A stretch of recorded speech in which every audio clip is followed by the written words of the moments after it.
അപ്പോൾ അച്ഛൻ പറയണത് മക്കൾ വഴക്കാട്ടെടുക്കരുത്, മറിച്ച് അബദ്ധങ്ങൾ നിങ്ങൾ സംഭവിക്കാതിരിക്കാൻ വേണ്ടി ഒന്നാമത്തേൽ നിങ്ങൾക്കറിയാമല്ലോ, ഞാനിങ്ങനെ വന്നൊരു വഴിയെന്ന് പറയണത് സത്യസന്ധമായൊരു വഴിയാണ്. പക്ഷേ അച്ഛനായ കാലം മുതൽ എൻ്റെ അപ്പൻ ഈശോയാണ് ദൈവമെന്ന് എനിക്ക് പറഞ്ഞു തന്ന കാലം മുതൽ ഞാൻ ഈശോനെ ഫോളോ ചെയ്യുന്ന ഒരാളാണ്. ഇവിടം വരെ എത്തി നിൽക്കുമ്പോൾ എനിക്ക് മനസ്സിലായിട്ടുള്ള കാര്യങ്ങൾ, ആർക്കാണ് നമുക്ക് വക്രതയില്ലാതെ ഇതിൻ്റെ അകത്ത് ഇൻവെസ്റ്റ് ചെയ്യാൻ പറ്റുന്നത്, അവരോട് ദൈവം സത്യസന്ധനായതുകൊണ്ട് അതിൻ്റെ ആനുപാതികമായ റെസ്പോണ്ടിങ് ഉണ്ടാകും. ഏത് രീതിയിലാണ്? അതുകൊണ്ടാണ് ഞാൻ ഇതിപ്പോൾ എന്താ വക്രം എന്ന് പറഞ്ഞാൽ, ഇപ്പം നിങ്ങളോട് ചില സമയത്ത് വസ്ത്രമില്ലാത്തവർക്ക് വസ്ത്രം കൊടുക്കാൻ പറയും. അപ്പോൾ വസ്ത്രമില്ലാത്തവർക്ക് വസ്ത്രം കൊടുക്കാൻ പറയും നിങ്ങളോട്. അപ്പോൾ നിങ്ങൾ വസ്ത്രം കൊടുക്കും. നമ്മൾ തന്നെ ഇവിടെയും കൊണ്ടുവന്ന് തരും കുറേ വസ്ത്രങ്ങൾ. ഇത് നമുക്ക് അതുപോലെ തന്നെ ഇത് നമുക്ക് വേണമെങ്കിൽ കായൻ്റെ ബലി പോലെ ചെയ്യാൻ പറ്റും. ചീഞ്ഞതും പൊട്ടിയതൊക്കെ കൊണ്ടുവന്ന് ആൾക്കാർക്ക് കൊടുക്കുക. ഞങ്ങളതൊക്കെ കത്തിച്ച് കളയുള്ളൂ. നമുക്കൊരു മാന്യതയില്ലേ? ഈ കൃപാസനമല്ലേ ഇതിനിത് നിങ്ങളെ കൊണ്ടുവന്ന് തന്ന പറഞ്ഞാൽ കൊടുക്കണതിന് എന്താണ്? കൃപാസനമല്ലേ? അപ്പോൾ നമുക്ക് സ്റ്റാൻഡേർഡില്ല എന്നാണ് നമ്മൾ കത്തിച്ച് കളയും. എന്താ അറിയാം, കർത്താവിന് വേണ്ടി ചെയ്യേണ്ട കാര്യമല്ലേ. അപ്പോൾ അത് കൊടുക്കുമ്പോൾ അത് ഭംഗിയായിരിക്കണം, വൃത്തിയായിരിക്കണം, ആൾക്കാർക്ക് ഉപയോഗിക്കാൻ പറ്റുന്ന രീതിയിലായിരിക്കണം. അപ്പോൾ എന്തെങ്കിലും പറയണമെന്ന് വെച്ചാൽ, ഇപ്പോൾ നിങ്ങളുടെ കൂടെ 1 മൈൽ പോകാൻ ആഗ്രഹിക്കുന്നതിൻ്റെ കൂടെ ഈശോ എന്താ പറഞ്ഞത്? 2 മൈൽ പോകണം.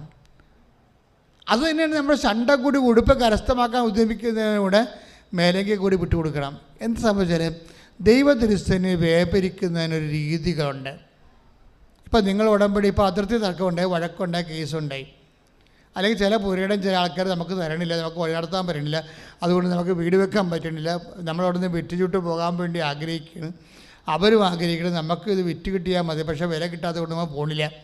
ഇങ്ങനെയൊക്കെയുള്ള സിറ്റുവേഷൻ വെച്ചൊന്ന് ചാടുമ്പോൾ ഇപ്പം തന്നെ നിങ്ങളെ ഓടുന്ന വണ്ടിയുടെ അകത്ത് കിടന്ന് ഓടിയിട്ട് വണ്ടിക്ക് മുമ്പ് എത്താൻ നോക്കരുത്, മറിച്ച് പതുക്കെ പ്രാർത്ഥിച്ച് നിൽക്കണം. കാരണം നിങ്ങളെടുത്തിരിക്കുന്ന വിഷയം നിങ്ങളുടെ വസ്തുവിൻ്റെ വിഷയമല്ല, അത് വ്യക്തിയുടെ വിഷയമാണ്. വസ്തുവിൻ്റെ വിഷയമായിരുന്നെങ്കിൽ അപ്പം തന്നെ ആ സംഭവം വിറ്റുമാറിയണം.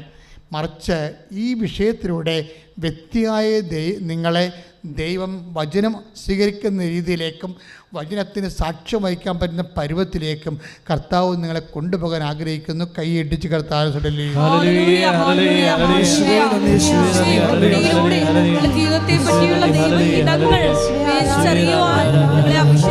പരിശുദ്ധ പരമദിവ്യകാരുണ്യത്തിന്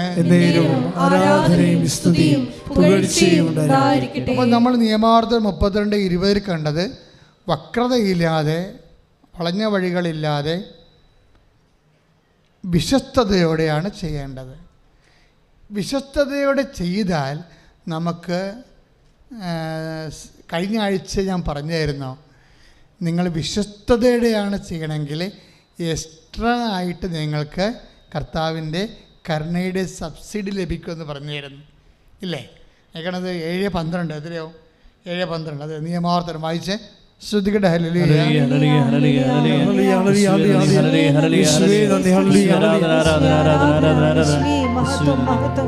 നിയമാവർത്തനം 7:12. നിങ്ങൾ ഈ നിയമങ്ങൾ കേൾക്കുകയും വിശ്വസ്തയോടെ പാലിക്കുകയും ചെയ്താൽ നിങ്ങളുടെ ദൈവമായ കർത്താവ് നിങ്ങളുടെ പിതാക്കന്മാരോട് ശപഥം ചെയ്തിട്ടുള്ള ഉടമ്പടിയും കരുണയും നിങ്ങളോടും പുലർത്തും. അപ്പോൾ ഉടമ്പടിയിൽ പറഞ്ഞിരിക്കുന്ന കാര്യങ്ങൾ മാത്രമല്ല, വേറൊരു സംഭവം കൂടി പറയുന്നുണ്ട് അവിടെ. എന്താണത്? കരുണ. അതാണ് സബ്സിഡി എന്ന് പറയുന്നത്. അതിൻ്റെ ഇല്ലാത്തതാണ്. നിങ്ങൾ ദൈവതിരുസ്ഥന് സത്യസന്ധമായിട്ടും വിശുദ്ധയോടെ വിശ്വാസത്തോടെ നിൽക്കുമ്പോൾ ചില കാര്യങ്ങൾക്ക് കരുണയെന്ന് പറഞ്ഞാൽ എന്താണ്? നമുക്ക് മെറിറ്റില്ലാത്ത not by merit but by grace. അത് വെച്ച് കഴിഞ്ഞാൽ അതാണ് കരുണ ലഭിക്കുമെന്ന് പറയുന്നത്. അപ്പോൾ ഉടമ്പടി വർക്ക് ചെയ്യണത് നോട്ട് ബൈ മെറിറ്റിലാണല്ലേ. അപ്പോൾ ഒരു കാര്യം നിങ്ങൾ വക്രതയില്ലാതെ, അവിശ്വസ്തതയില്ലാതെ, ഉടമ്പടിയിൽ ഒരു വ്യക്തി ദൈവമായിട്ട് ജീവിതം പുനഃക്രമീകരിക്കുമ്പോൾ ഉടമ്പടി പ്രകാരം വാഗ്ദാനം ചെയ്യുന്ന ആനുകൂല്യങ്ങളുടെ കൂടെയാണ് നമ്മൾക്ക് എക്സ്ട്രാ ആയിട്ട് കരുണ ലഭിക്കുന്നത്. ഇനി തിരിച്ചിട്ട് പറഞ്ഞാൽ എന്താ സംഭവിക്കുന്നത്? എക്സ്ട്രാ കരുണ ലഭിക്കാൻ നമ്മൾ എന്ത് ചെയ്യണം? വക്രത കാണിക്കാതെ ദൈവത്തോട് വിശ്വസ്തത കാണിക്കണം. കൈ ഇടിച്ച് കർത്താവിനെ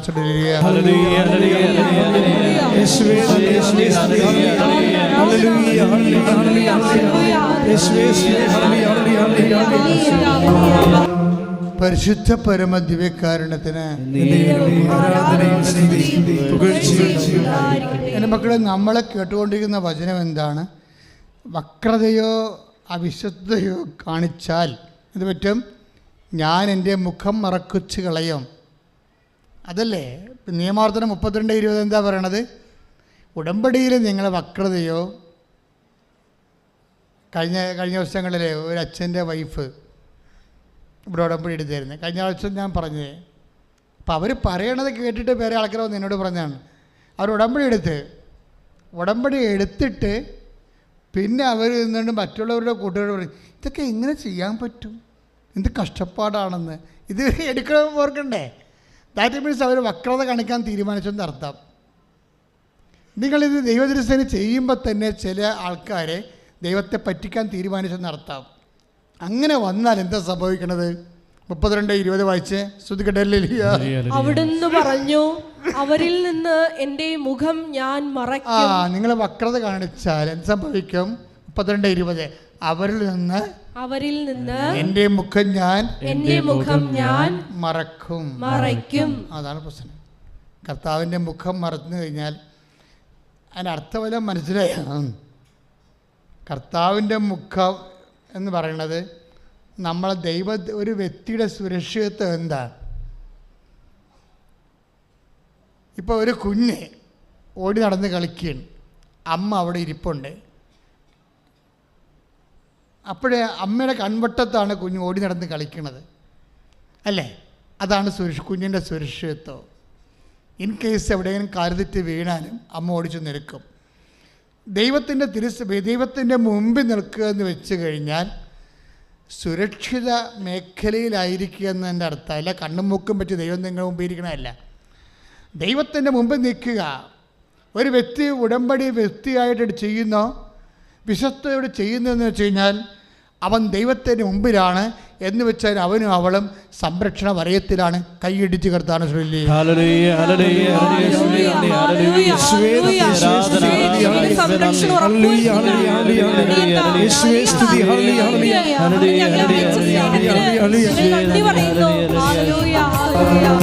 മകളെ, ഈ പാട്ട് മനസ്സിൽ സൂക്ഷിച്ചിട്ട് നന്നായി സ്തുതിക്ക്. നിങ്ങളെ ദൈവം ബ്ലെസ് ചെയ്യുന്ന സമയമാണ്. അച്ഛൻ നിങ്ങൾക്ക് വേണ്ടി പ്രാർത്ഥിക്കാൻ തുടങ്ങുന്നു. അതിശക്തം കർത്താവേ, നിങ്ങളുടെ രോഗങ്ങൾ, നിങ്ങളുടെ വിഷമതകൾ, ഹൃദയത്തിൻ്റെ ഭാരങ്ങൾ, അട്ടിപോലെ ഇരിക്കുന്ന ഹൃദയത്തിൻ്റെ അവസ്ഥകൾ എല്ലാം മാറ്റപ്പെടാൻ വേണ്ടി കർത്താവേ, നിൻ്റെ വിശുദ്ധ പൗരോഹിത്യത്തെ നീ മഹത്വപ്പെടുത്തി പ്രാർത്ഥിക്കുന്ന, സഭയിലുള്ള സാന്നിധ്യം പ്രകടമാക്കണം പ്രാർത്ഥിക്കുന്ന 36 വർഷം ഞാൻ അർപ്പിച്ച കൃപായുടെ യുഗതയാൽ കൃപാസാൽത്താരയിൽ ജീവനോടെ പ്രത്യക്ഷപ്പെട്ട മാതാവിന്റെ മാധ്യസ്ഥത്തിന് എല്ലാ ഭാരങ്ങളും, എല്ലാ ആശ്വാസങ്ങളും, എല്ലാ രോഗങ്ങളും യേശു നാമത്തിൽ മാറിപ്പോകട്ടെ. സ്തുതിക്കട്ടെ.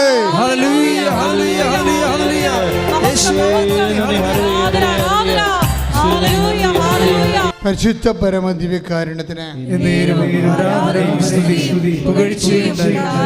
എൻ്റെ പ്രിയപ്പെട്ടവരെ, നമ്മളെ പരിശുദ്ധാത്മാവ് ഇപ്പം നമ്മളെ പഠിപ്പിച്ചുകൊണ്ടിരിക്കുന്നത് വക്രതയില്ലാതെ അവിശ്വസ്തതയില്ലാതെ നമ്മൾ ഉടമ്പടിയിൽ ആണ് ജീവിക്കണമെങ്കിൽ we are in front of Jesus.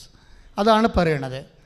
അത് നിങ്ങൾക്ക് വക്രത വന്നാൽ, ഉടമ്പടി അവിശ്വസ്തത വന്നാൽ, എൻ്റെ മുഖം നിങ്ങളുടെ മുമ്പിൽ നിന്ന് ഞാൻ മാറ്റിക്കളയെന്ന് പറഞ്ഞില്ലേ? അതായത് നമുക്ക് വക്രത അവിശ്വസ്ത ഉണ്ടായാൽ ദൈവ സാന്നിധ്യത്തിൽ നിന്ന് നമ്മളെ മാറ്റപ്പെടും. ദാറ്റ് മീൻസ് സംരക്ഷണം നഷ്ടപ്പെടുക.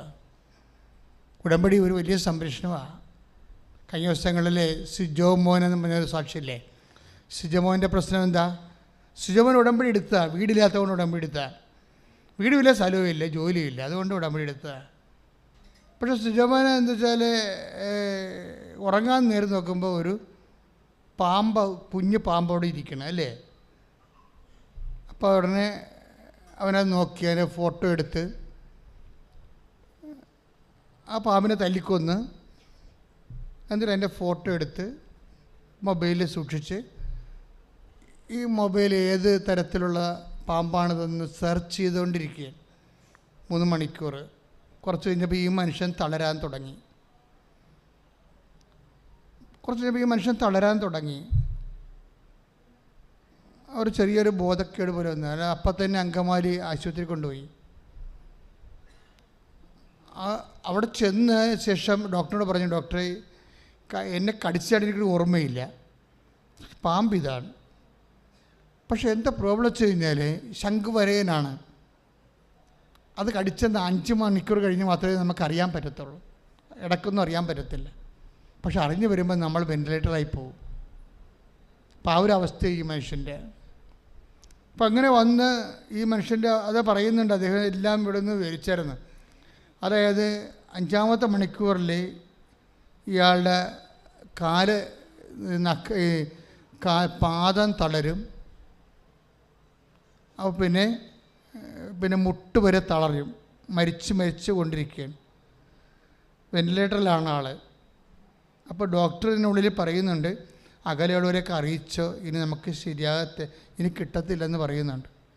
അല്ല, അദ്ദേഹം പറയുന്നുണ്ട് എൻ്റെ അടുത്ത്. പിന്നെ ഇയാളുടെ അരക്കെട്ട് തളരും, പിന്നെ നെഞ്ച് തളരും, മരവിച്ച് പോവും.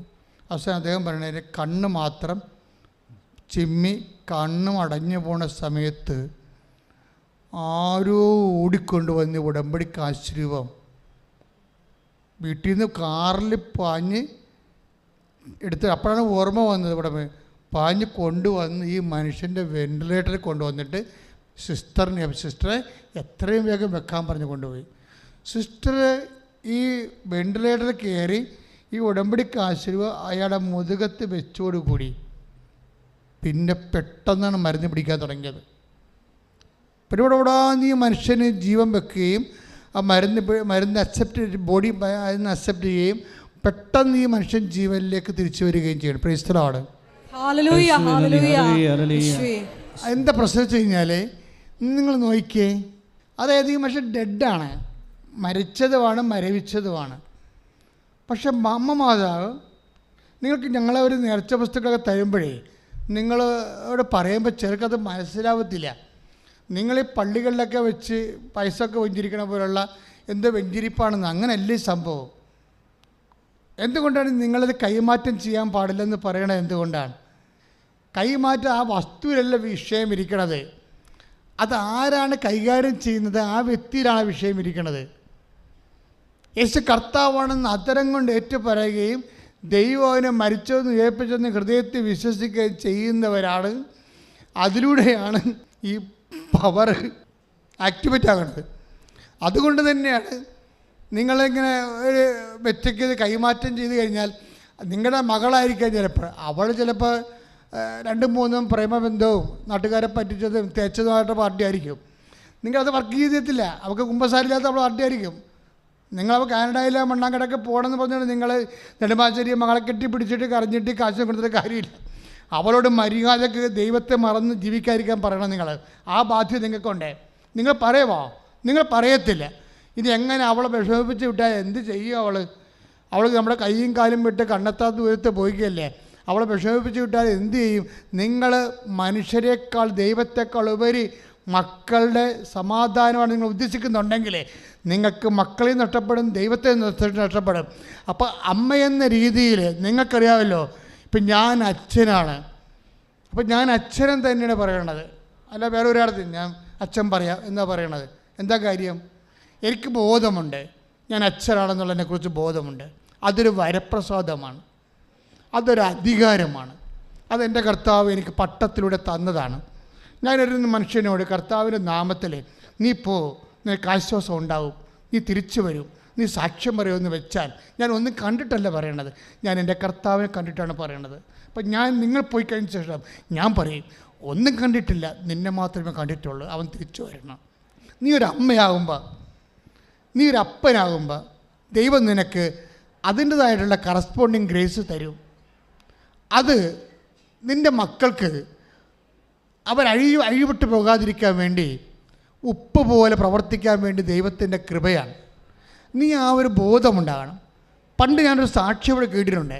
അവർ സാക്ഷ്യം പറഞ്ഞ ഇതാണ്, അവരുടെ മകള് വേറെ ഒരുത്തനെ പ്രണയിച്ചു.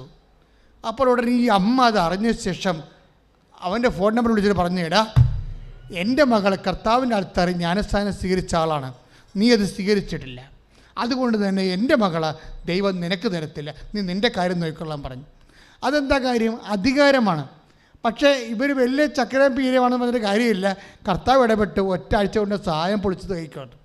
അത് അധികാരമെന്ന് പറയുക. അമ്മമാർക്ക് അധികാരമുണ്ട്, അപ്പന്മാർക്ക് അധികാരമുണ്ട്.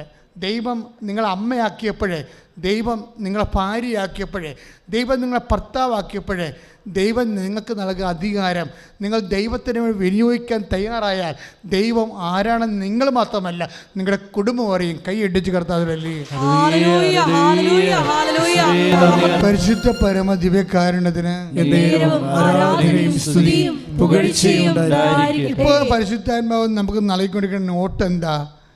അതായത് നമ്മൾ വക്രതയില്ലാതെ വിശ്വസ്തയോടുകൂടി കർത്താവിൻ്റെ ഉടമ്പടി ജീവിച്ചാൽ നമ്മൾ ദൈവത്തിൻ്റെ സംരക്ഷണത്തിൻ്റെ കൺമുമ്പിലാകുമെന്നാണ് പറഞ്ഞത്, ഇല്ലേ? എന്താ അതൊരു പ്രധാനപ്പെട്ട വിഷയമാണ്. കാര്യം ചില സമയത്ത് നമുക്ക് ഒരു പാപാകരമായ അവസ്ഥകൾ ചിലക്കെങ്കിലും ജീവിതത്തിലുണ്ടാകും. പക്ഷെ അപ്പോഴും പരിശുദ്ധാത്മാവും മിനിമം ഹോളി സ്പിരിറ്റ് നമ്മളിൽ നിന്ന് പൂർണ്ണമായിട്ടും വിട്ടു പോകത്തില്ല. എൻ്റെ മക്കളത് മനസ്സിലാക്കണം. നിങ്ങൾ ചിലപ്പോൾ അങ്ങ് ചിന്തിച്ച് കാണാം, ഞാനിങ്ങനെ പാപിയായിപ്പോയി, അതുകൊണ്ട് പരിശുദ്ധാത്മാവ് മിക്കവാറും പോയി കാണുമെന്ന്. അങ്ങനെയില്ല. ദാവീദ് പാപിയായ സമയത്തും ദാവീദ് പ്രാർത്ഥിച്ചത് എന്താണ്? അങ്ങയുടെ തിരുസന്നിധിയിൽ നിന്ന് എന്നെ തള്ളിക്കളയരുതേ, അങ്ങയുടെ പരിപ്പാവനെ ഇതിൽ നിന്ന് എടുത്തു മാറ്റരുതേ. അതായത് പാപകരമായൊരു സാഹചര്യത്തിലാണെങ്കിലും നീ ദൈവഭയമുള്ള വ്യക്തിയാണെങ്കിൽ ദൈവം തൻ്റെ പരിശുദ്ധാത്മാവിനെ നിന്നെ നിർത്തിക്കൊണ്ട് നിന്നെ പതുക്കെ പതുക്കെ വീണ്ടെടുക്കും. കൈ ഇടിച്ച് കർത്താവിലല്ലേ.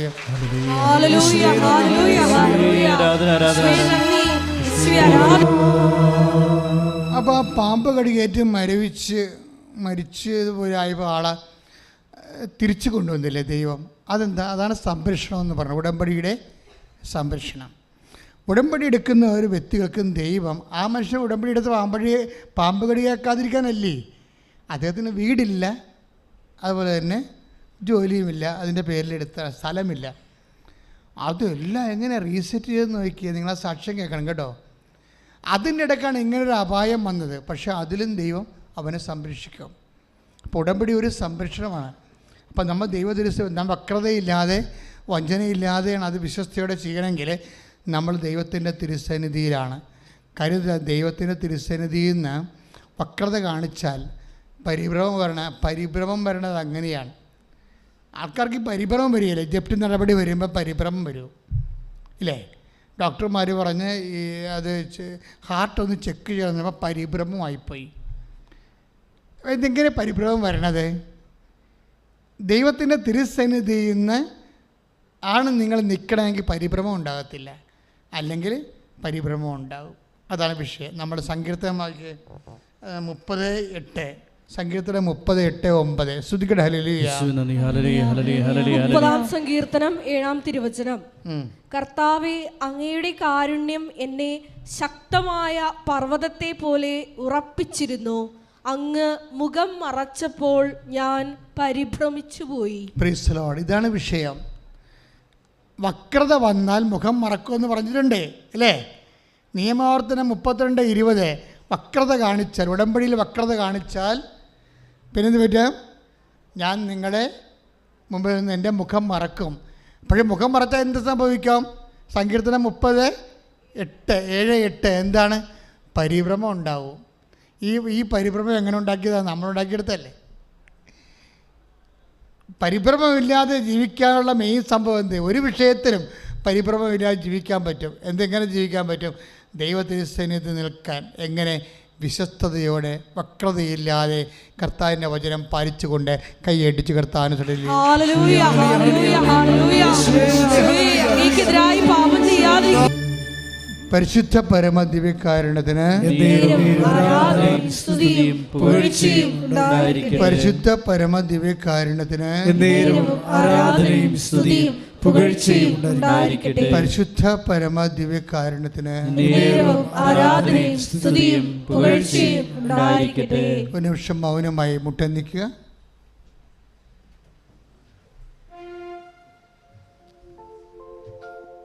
മൗന പ്രാർത്ഥനയുടെ സമയമാണ്. കെട്ടവചനങ്ങളെക്കുറിച്ച് ധ്യാനിച്ചുകൊണ്ട് വക്രതയില്ലാതെ വിശ്വസ്തയോടെ കറുത്ത തിരുസിന് വ്യാപരിക്കാൻ വേണ്ടിയുള്ള കൃപയ്ക്ക് വേണ്ടി പ്രാർത്ഥിച്ചുകൊണ്ട് സ്തുതിച്ചുകൊണ്ട് നിൽക്കട്ടെ. ശ്രുതിക്കട്ടെ. ഹല്ലേലൂയ, ഹല്ലേലൂയ, ഹല്ലേലൂയ, ഹല്ലേലൂയ. യേശുവേ നന്ദി, യേശുവേ ആരാധന. ഹല്ലേലൂയ, ഹല്ലേലൂയ. മഹത്വം, മഹത്വം. ആരാധന, ആരാധന. യേശുവേ ദൈവത്തിരുസന്നിധിയിൽ സത്യസന്ധതയോടെ വ്യാപരിക്കുവാൻ, വക്രതയില്ലാതെ വ്യാപരിക്കുവാൻ, നിയമങ്ങൾ പാലിച്ചു മുന്നേറുവാൻ ഞങ്ങളെ അഭിഷേകം ചെയ്യണമെന്ന് പ്രാർത്ഥിക്കുന്നു. യേശുവേ ഉടമ്പടി നിബന്ധനകള് വിശ്വസ്താപൂർവ്വം പാലിക്കുവാൻ, ദൈവഭയത്തോടെ ചെയ്യുവാൻ ഞങ്ങളെ അഭിഷേകം ചെയ്യണമേ. കൃപാസനത്തിൽ വന്ന് ഉടമ്പടി എല്ലാ മക്കളെയും സമർപ്പിച്ചു. Hallelujah, hallelujah.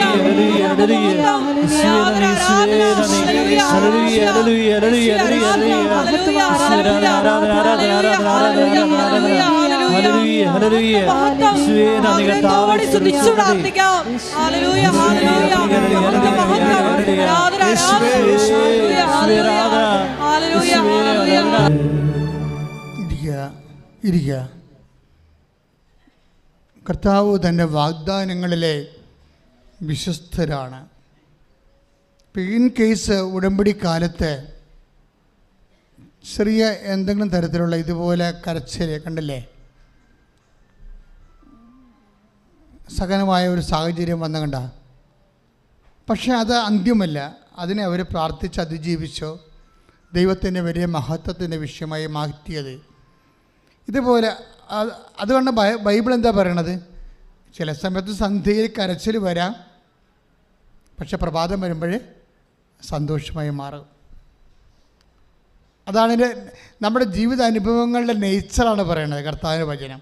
സന്ധ്യയിൽ കരച്ചിൽ വരുന്നു പറഞ്ഞ് 30-ാം സങ്കീർത്തനം 5-ാമത്തെ വാക്യം. ശ്രുതിക്കട്ടെ. ഹല്ലേലൂയ, ഹല്ലേലൂയ, ഹല്ലേലൂയ, ഹല്ലേലൂയ, ഹല്ലേലൂയ, ഹല്ലേലൂയ. 30-ാം സങ്കീർത്തനം 5-ാം തിരുവചനം. എന്തെന്നാൽ അവിടുത്തെ കോപം നിമിഷ നേരത്തേക്കേ ഉള്ളൂ. അത്രേ ഉള്ളൂ. ഒന്ന് എന്തെന്ന് പറഞ്ഞ, എന്തെന്നാൽ അവിടുത്തെ കോപം നിമിഷ നേരത്തേക്കേ ഉള്ളൂ. അപ്പൊ നീണ്ടു നിൽക്കത്തില്ല. മനസ്സിലായില്ലേ? ക്ലിയർ അല്ലേ? അടുത്തത് അവിടുത്തെ പ്രസാദം ആജീവനാന്തം നിലനിൽക്കുന്നു. രാത്രിയിൽ വിലാപമുണ്ടായേക്കാം, എന്നാൽ പ്രഭാതത്തോടെ സന്തോഷത്തിന്റെ വരവായി. അപ്പോൾ ഉടമ്പടി എടുക്കുന്ന ഓരോ മക്കൾക്കും ഇടയ്ക്ക് ഒരു ചെറിയ ക്ലേശങ്ങൾ വന്നാൽ നിങ്ങളെ ക്ലേശത്തിൽ നിങ്ങളെ വിട്ടുകൊടുക്കരുത്.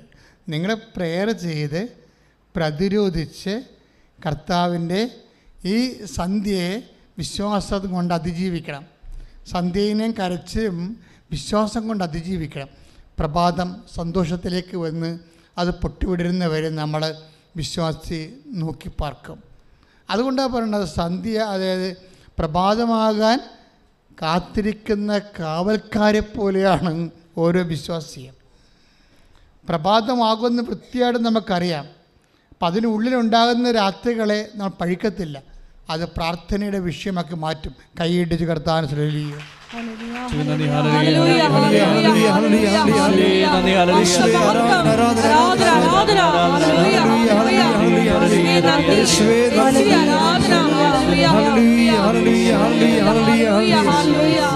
എല്ലാവരും എഴുന്നേൽക്കുക. രോഗസൗഖ്യ പ്രാർത്ഥന.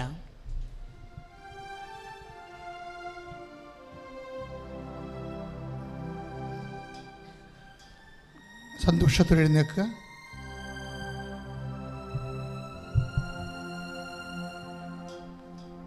അച്ഛൻ പ്രാർത്ഥിക്കുന്ന സമയത്ത് മക്കളെ കൈകൾ മാറ്റി മാറ്റി വെക്കണം കേട്ടോ. രോഗമുള്ളിടത്തെ അഭിഷേക പ്രാർത്ഥനയുടെ സമയത്തും രോഗസൗഖ്യ പ്രാർത്ഥന സമയത്തും യേശു കർത്താവാണ് എന്ന അധരം കൊണ്ട് ഏറ്റു പറഞ്ഞുകൊണ്ട് ദൈവം അവന് മരിച്ചു എന്ന് ഉയർപ്പിച്ചു.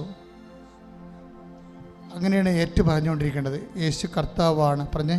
യേശു കർത്താവാണ്. ഞാൻ അധരം കൊണ്ട് ഏറ്റു പറയുന്നു. ദൈവം അവനെ മരിച്ചു എന്ന് ഉയർപ്പിച്ചെന്ന് ഹൃദയത്തിൽ വിശ്വസിക്കുന്ന കർത്താവിൻ്റെ ഉയർപ്പിന്റെ ശക്തിയാൽ എൻ്റെ മാരക ദുരോഗങ്ങളെ വിട്ടുമാറട്ടെ.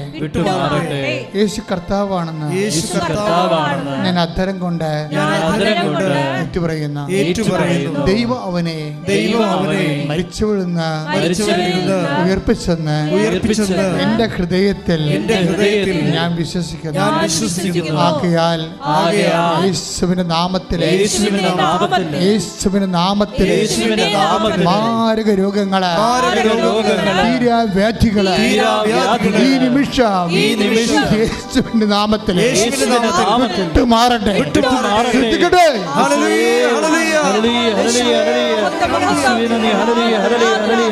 എൻ്റെ പ്രിയപ്പെട്ടവരെ, വളരെ സന്തോഷത്തോടുകൂടി വേണം. അച്ഛൻ നിങ്ങളെ ശാസിക്കും, അത് നിങ്ങൾ കാര്യമായിട്ട് എടുക്കരുത്. കാര്യം നിങ്ങളെ എല്ലാവർക്കും അനുഗ്രഹം കിട്ടാൻ വേണ്ടിയാണ്. നിങ്ങളുടെ ആധ്യാത്മിക ധാരണ പിശകുകൾ തിരുത്താനാണ് അച്ഛൻ നിങ്ങളെ ശാസിക്കുന്നത്. പക്ഷേ നമ്മൾ കർത്താവിൻ്റെ തിരുസന്നിധി കൃപാസനത്തിൽ വരുമ്പോൾ നിങ്ങൾ ഓർക്കണം, അമ്മയാണ് എന്നെ കൊണ്ടുവന്നത്. എൻ്റെ കണ്ണീരിൻ്റെ കാലത്ത് ഈ മണ്ണിൽ നിന്ന് എനിക്ക് പരിഹാരം ഉണ്ടാകും. ആ ഒരു ബോധം ഉണ്ടായാൽ മതി. ബാക്കി ഒരു പ്രശ്നവുമില്ല. ബാക്കിയെല്ലാം നമ്മളല്ല ചെയ്യണത്, അമ്മയാണ് ചെയ്യണത്. അതുകൊണ്ട് തന്നെ നിങ്ങളുടെ മക്കളെ ഓർത്ത് പ്രാർത്ഥിക്കാൻ വേണ്ടി പറയുകയാണ്. ഇപ്പോഴവർ ദൈവം അനുഗ്രഹിക്കും. കാര്യം നമ്മുടെ ഒരു പ്രതീക്ഷ, അവർ രക്ഷപ്പെട്ട നമ്മളുടെ കുറേ പ്രശ്നങ്ങളെല്ലാം സമാധാനത്തിൽ അവസാനിക്കും. അതുകൊണ്ട് അവരുടെ ജോലി, അവരുടെ വീട്, അവരുടെ വിവാഹം, അവരുടെ കുഞ്ഞുങ്ങൾ, അവരുടെ പരീക്ഷ എല്ലാം സമർപ്പിച്ചുകൊണ്ട് ശക്തമായി സ്തുതിക്കട്ടെ. ഹല്ലേലൂയ.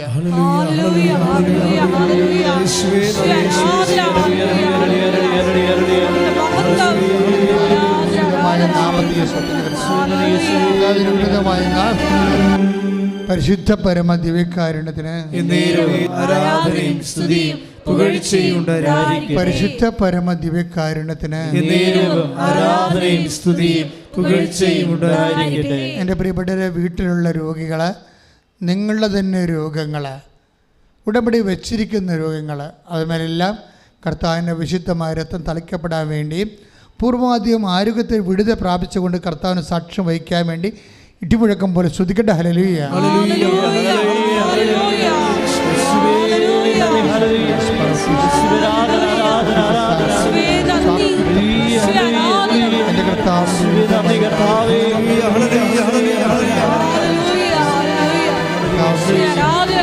എൻ്റെ കുടുംബത്തിലെ എല്ലാ മക്കളെയും സമർപ്പിച്ചു എല്ലാ മേഖലകളെയും അനുഗ്രഹിക്കണമേ എന്ന് പ്രാർത്ഥിക്കുന്നു. പരിശുദ്ധ പരമ ദിവ്യകാരുണ്യത്തിന്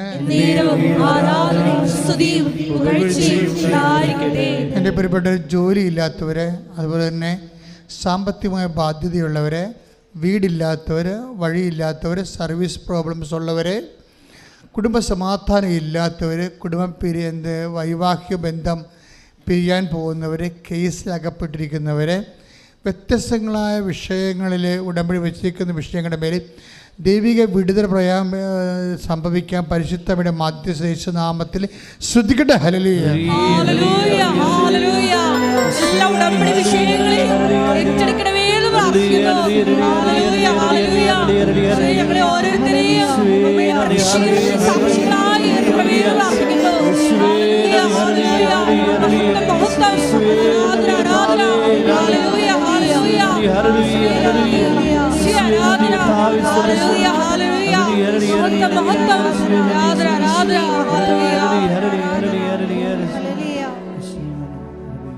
മുട്ടേ നിൽക്കുക.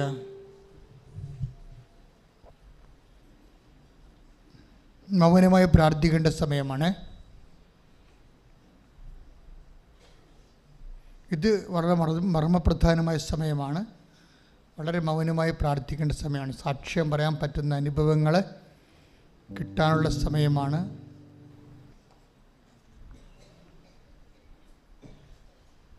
അറിയിപ്പുകൾ: എല്ലാ ദിവസവും കൃപാസനത്തിൽ ഉടമ്പടി പുതുക്കുന്നതിന്, ഉടമ്പടി എടുക്കുന്നതിനുള്ള അവസരം ഉണ്ട്. ഫസ്റ്റ് ബാച്ച് 7 മണിക്കാണ്. തലേ രാത്രി ഈ പ്രദേശങ്ങളിൽ വന്ന് താമസിക്കുന്നവരും വെളുപ്പിനെ ഒരു 3 മണി തൊട്ട് ആൾക്കാർ ട്രെയിനിലേക്ക് വരാൻ തുടങ്ങും. ആ ഒരു ബാച്ചാണ് ഫസ്റ്റ് ബാച്ച് 7 മണിക്ക്. അവരിറങ്ങുന്നത് 10:30 മണിക്കാണ്. അപ്പോൾ സെക്കൻഡ് ബാച്ച്, ഇപ്പം നിങ്ങൾക്ക് രാവിലെ വരുന്നവരുണ്ടാവും. വീട്ടിൽ നിന്ന് രാവിലെ 5 മണിക്ക് എഴുന്നേറ്റ് വരുന്നത് 5 മണിക്ക് വന്നിട്ട് ഇവിടെ വന്ന് അവർ വരണ സമയം, ആ സമയം എന്ന് പറഞ്ഞാൽ മിക്കവാറും അവർ ഈ കുമളിയിൽ നിന്ന് വരെയുള്ള ആൾക്കാർ ഈ 10:30 കണക്ക് കയറണത്. അവർക്ക് 10:30 നല്ല ടൈം. കാര്യം അവർ 2:30 ഇവിടുന്ന് അവർക്ക് തിരിച്ചു പോകാൻ പറ്റും. ഇപ്പോൾ രാത്രി 9 മണിക്ക് മുമ്പ് അവർക്ക് വീട്ടിലെത്താൻ പറ്റും. അതാണ് ടൈം എന്ന് പറയുന്നത്. അപ്പം അങ്ങനെ അകലെയുള്ളവർ, ഈ എറണാകുളം കോട്ടയം അല്ലാത്തവരെല്ലാം 10:30 ബാച്ചാണ് നിങ്ങൾക്ക് നല്ലത്. 10:30 ബാച്ച്, 10:30, 10:45 ആ ടൈപ്പ് ആ സമയത്ത് കയറണം. അപ്പോൾ അത് പിന്നെ തേർഡ് ബാച്ച് ഉണ്ട്. തേർഡ് ബാച്ച് ഒരു 2 മണിയാകുമ്പോൾ തുടങ്ങും. 2 മണിയാകുമ്പോൾ തുടങ്ങും. അത് ഇരിക്കണത് അത് ഈ എറണാകുളം, കോട്ടയം, കൊല്ലം ഒക്കെ ഇരിക്കണത് നിങ്ങൾക്ക് വരാൻ നല്ലത് 2 മണിക്കാണ്. കാര്യം നിങ്ങൾക്ക് സന്ധ്യയ്ക്ക് വീട്ടിലെത്താൻ പറ്റും. വീട്ടിലെത്താം ജസ്റ്റ്. അപ്പോൾ അതുകൊണ്ട് അപ്പോൾ ഞാൻ ക്രമീകരണം പറയണത് നിങ്ങളുടെ സൗകര്യം അനുസരിച്ച് വന്നാൽ മതി. ഇവിടുത്തെ ടൈം ക്രമീകരണം പറഞ്ഞതാണ്.